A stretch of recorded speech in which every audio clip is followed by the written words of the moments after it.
You ask Tiger to solve. This deals with linear equations with one unknown.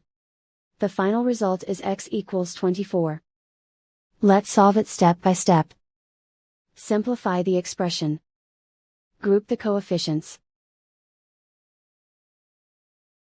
Find the lowest common denominator. Multiply the denominators. Multiply the numerators. Combine the fractions. Combine the numerators. Isolate the x. Multiply both sides by inverse fraction 24 over 1.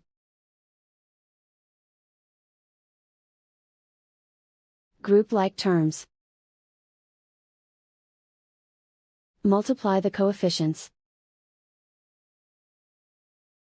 Simplify the fraction.